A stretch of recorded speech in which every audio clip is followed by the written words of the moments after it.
Vamos a tener un conversatorio con la mujer más importante hoy en día en el área de la cardiología en nuestro país, pues es la presidenta de la Sociedad Colombiana de Cardiología. Ella es la doctora Clara Saldarriaga Giraldo. Clarita es médica e internista de la Universidad de Antioquia y cardióloga de la Universidad Pontificia Bolivariana. Es profesora tanto de la Universidad de Antioquia como de la Universidad Pontificia Bolivariana, dirige la clínica de falla cardíaca de la Cardiovid y es directora de cursos internacionales en falla cardíaca. Ella tiene múltiples reconocimientos, pero la medalla de oro de la Academia de Medicina de Medellín es una de las que yo creo que están un poquito lejos en su memoria, pero siguen siendo muy importantes para ella. Y yo tengo la ilusión que más adelante será miembro de la Academia y le dará lustre a la institución. Clarita, bienvenida. Profe, muchas gracias. Qué bueno estar con ustedes en el día de hoy, discutiendo todos los temas tan importantes que van a ser de mucha utilidad para las personas que nos escuchan. Bueno, empecemos con una pregunta que parece ser muy sencilla y es, mira, ahora la cardiología dispone de unas muy buenas ayudas diagnósticas. ¿Consideras que los aspectos semiológicos siguen siendo importantes? Por supuesto, profe. Definitivamente una buena aproximación a un paciente y para poder interpretar un problema en cardiología implica que tengamos un excelente interrogatorio de nuestro paciente, un excelente examen físico. Si a partir del interrogatorio y el examen físico yo no tengo algunas impresiones diagnósticas y algunas posibilidades en mi mente de qué voy a buscar en el paciente, probablemente las ayudas diagnósticas no me van a llevar al punto que yo necesito la evaluación clínica del paciente. Yo creo que las ayudas diagnósticas siempre son complementarias al examen físico y la semiología, el interrogatorio y todo el ejercicio y el abordaje que como clínicos hacemos de los pacientes. Sin este primer paso, probablemente nos vamos a confundir con los resultados que nos dan las ayudas diagnósticas. Clarita, nosotros y los médicos generales hacemos un seguimiento muy periódico de nuestros pacientes con riesgo cardiovascular, especialmente los hipertensos. ¿Cuándo considero que debo solicitarles un electrocardiograma? ¿Con qué periodicidad lo solicito y qué hallazgos me pueden alertar para tomar alguna decisión distinta con mi paciente? Profe, siempre que un paciente ingrese al programa de hipertensión arterial, debe tener un electrocardiograma como parte de las ayudas diagnósticas básicas. Debería también tener un perfil lipídico, una cuantificación de la glicemia o adicionalmente, si podemos tener una hemoglobina glicosilada de estos pacientes, porque hay que hacer una aproximación completa al riesgo cardiovascular del paciente. Si de entrada yo encuentro en ese electrocardiograma alguna anormalidad, y algunas de las más frecuentes pueden ser hallazgos de hipertrofia ventricular izquierda, algunas arritmias como por ejemplo la presencia de fibrilación auricular, cambios de repolarización en el electrocardiograma, anormalidad auricular. Si yo encuentro cualquiera de estas alteraciones, debería complementar el estudio con un ecocardiograma. Perfecto. ¿Cuándo solicito una ecocardiografía adicionalmente de esta indicación, Clarita? Por ejemplo, si yo encuentro en el paciente algún soplo, un PMI desplazado, ¿cuándo sería, además de esa llamada de atención que le haría a uno el electrocardiograma? Claro que sí, profe. Yo creo que hay tres razones principales que nos llevan a pedirle un eco al paciente. El electrocardiograma sea normal, que el paciente tenga algunos síntomas que sugieran que pueda tener una patología estructural cardíaca. Hay que interrogar sobre la presencia de disnea de esfuerzos, dolor torácico, o que en ese paciente yo encuentre alguna alteración en el examen físico. Como bien usted mencionaba, desplazamiento del PMI, la presencia de soplos. Estas alteraciones, estas tres situaciones son las que deberían llevarnos a pensar en que ese paciente va a necesitar un ecocardiograma. Perfecto. Mira, hay una situación que ha cambiado recientemente con estudios que han enfocado de una forma distinta el paciente con dolor de pecho, lo mismo el paciente con enfermedad coronaria crónica.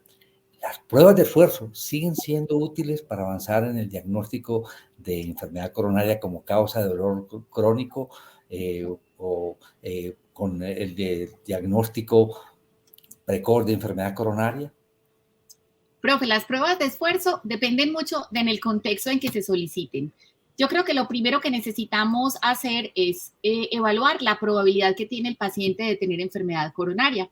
Si yo tengo un paciente, por ejemplo, que tiene síntomas muy característicos, que tiene unos síntomas anginosos típicos, que nos encontramos con un electrocardiograma que tiene muchos hallazgos sugestivos de que el paciente tiene isquemia, o nos encontramos, por ejemplo, con un ecocardiograma donde hay disfunción ventricular izquierda, acompañado de síntomas.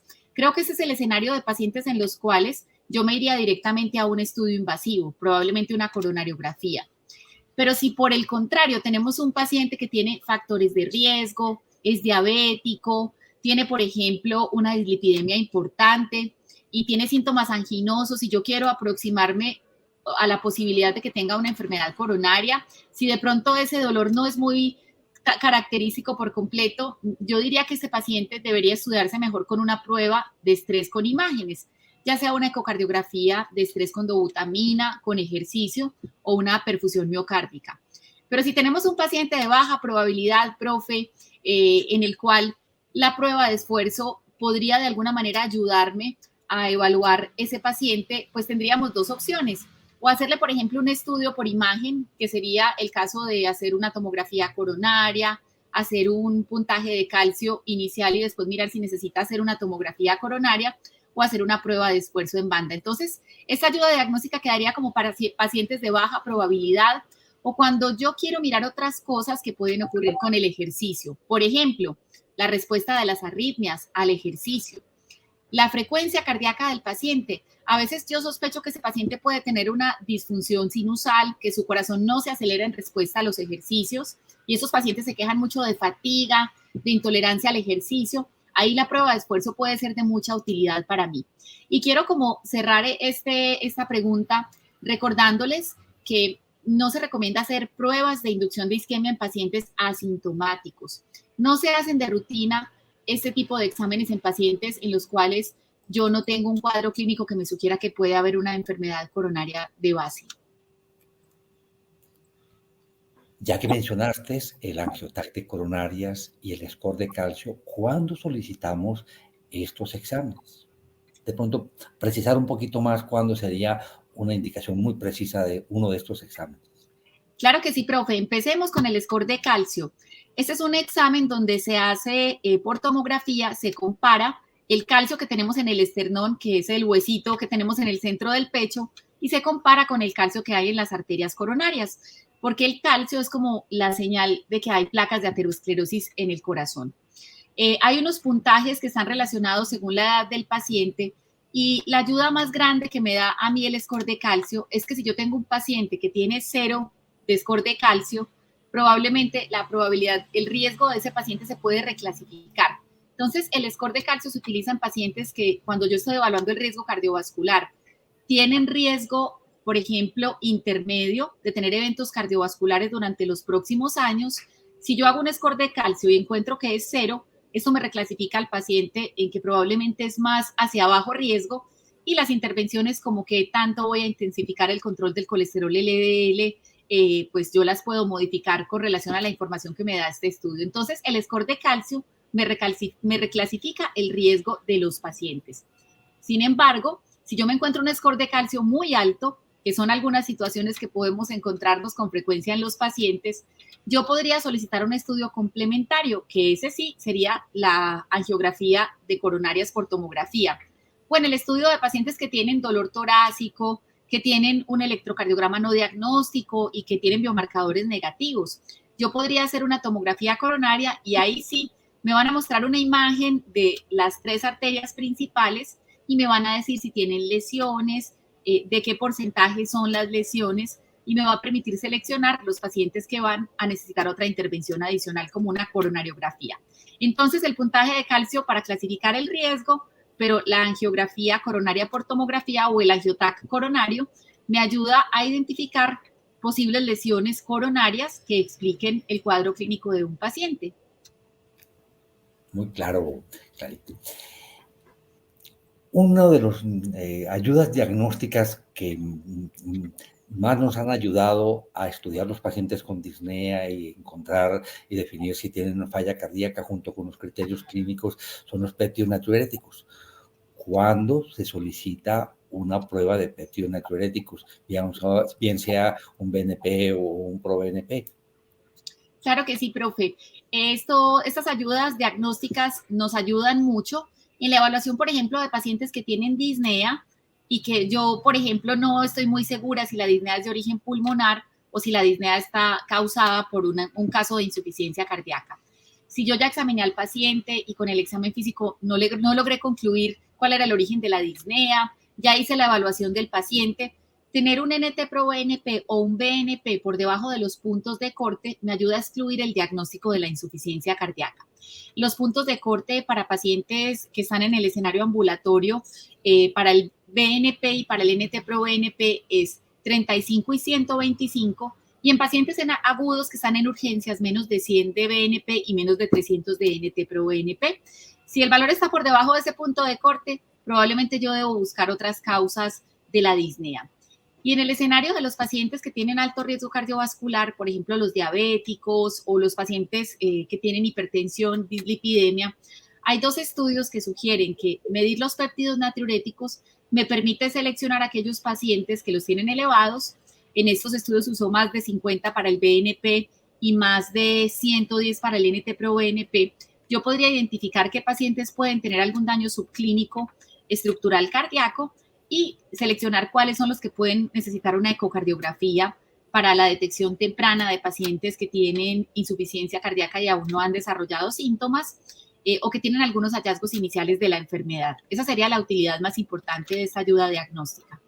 Preciso.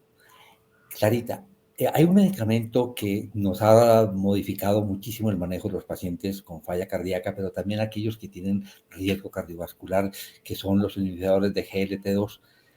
¿Cuándo uso estos medicamentos? Claro que sí, profe. Hay varios escenarios que son muy útiles para estos medicamentos. El primero es el tratamiento de los pacientes diabéticos. Es una droga que ha demostrado evitar la aparición de eventos de hospitalización por insuficiencia cardíaca. Hay estudios en diabéticos con y sin enfermedad cardiovascular establecida. El beneficio más grande parece estar en los que ya tuvieron algún tipo de evento de enfermedad cardiovascular, para reducir eventos posteriores cardiovasculares y para reducción de insuficiencia cardíaca.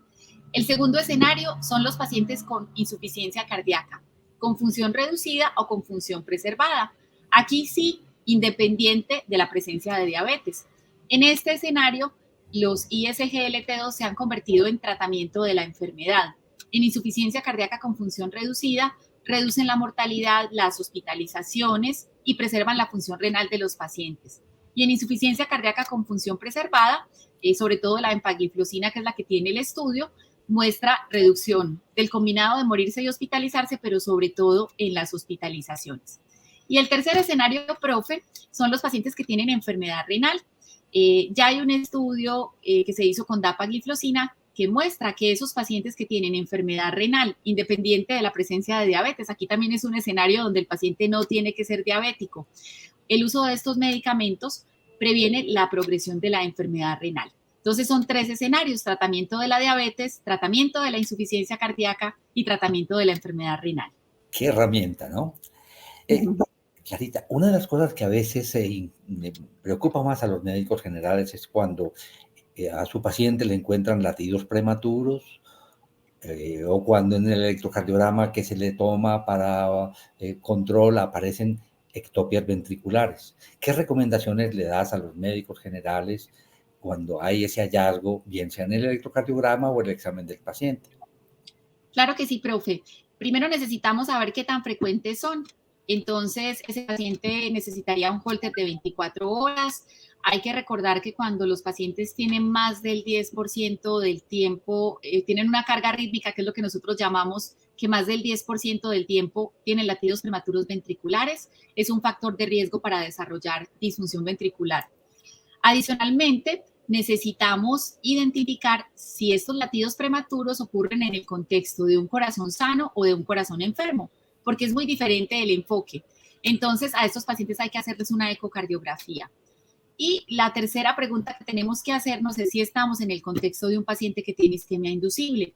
Entonces, es necesario hacer la evaluación, ya sea con una prueba no invasiva de la presencia o no de isquemia inducible, o si el paciente tiene síntomas anginosos, un estudio invasivo de la anatomía coronaria. Cuando ya tenemos estas tres cositas, si es un corazón sano, si la arritmia no es muy frecuente, si el paciente no tiene isquemia inducible, si al paciente le da síntomas, podemos tratarlo con un beta bloqueador o podríamos incluso ofrecerle un antagonista de los canales del calcio tipo verapamilo o tipo diltiazem. Si es un paciente que tiene un corazón enfermo, en este caso, profe, sí necesitaríamos mirar si hay algo que podamos corregir, si está isquémico hay que revascularizarlo y si definitivamente tiene, por ejemplo, una disfunción ventricular importante, tratamos el aumento del automatismo si creemos que es la causa de la disfunción ventricular. Y si no, de todas maneras es importante recordar que esto es uno de los factores de riesgo que miramos en estos pacientes que tienen corazón enfermo y que les da riesgo de tener arritmias ventriculares a largo plazo. Bueno, uno de los exámenes que siempre evaluamos en nuestros pacientes por ser un factor de riesgo tan importante son los niveles de lípidos, la determinación de colesterol total, de HDL, de triglicéridos y, por supuesto, idealmente calculado o determinado de una forma directa el LDL. ¿Qué tan frecuentemente debemos hacer esas determinaciones en nuestros pacientes que estamos haciéndole seguimiento de riesgo cardiovascular? Aquel grupo de pacientes que tienen cifras en límites adecuados y aquellos en los que está en tratamiento y estamos seguros de que hemos logrado las metas. Entonces, ¿cada cuánto debemos pedir evaluación para determinar los niveles de estas sustancias en la sangre de los pacientes? Claro que sí, profe. Aprovecho aquí y les mando una cuñita, y es que yo veo con frecuencia que los médicos no se acuerdan de la fórmula para calcular el colesterol LDL. Recuerden que hay que dividir los triglicéridos sobre 5, sumarle el colesterol HDL y restarlo del colesterol total, siempre y cuando los triglicéridos estén por debajo de 400. Profe, de entrada todos los pacientes deberían tener un perfil lipídico, sean pacientes sanos o sean pacientes enfermos. Si el colesterol está en metas, yo seguiría haciendo la evaluación de los valores del LDL en promedio cada 6 meses. Pero si yo veo que es un paciente que no está en metas y sobre todo si es un paciente que ya tuvo un evento coronario o que tiene, por ejemplo, enfermedad aterosclerótica, deberíamos llevarlo más rápidamente a la meta. Entonces, la siguiente medición debería ser en 6 semanas después de iniciar la terapia con estatinas para reevaluar qué más es necesario utilizar en este paciente. Y si hago una intervención adicional, debería volverlo a ver durante los siguientes 3 meses hasta llevarlo a la meta. Y pacientes en meta yo podría estarlo siguiendo cada 6 meses con control del perfil lipídico. La última pregunta, pero espero que tengamos de pronto otro encuentro.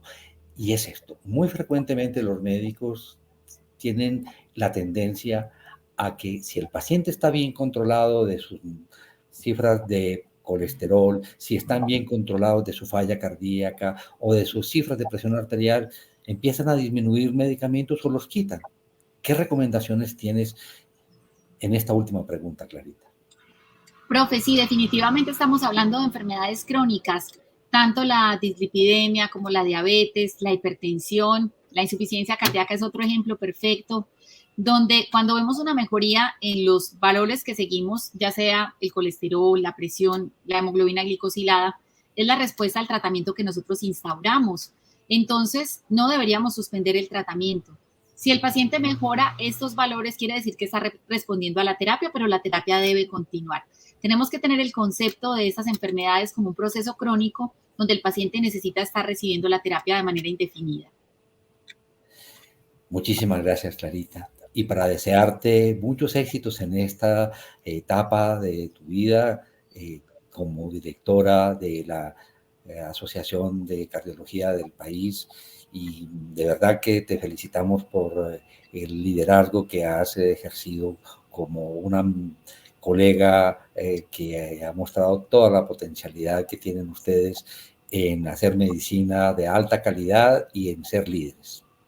Profe, muchas gracias. Es para mí un honor estar aquí con mi mentor en esta conversación tan interesante y espero que tengamos otras oportunidades de discutir estos temas tan importantes para todas las personas que nos ven.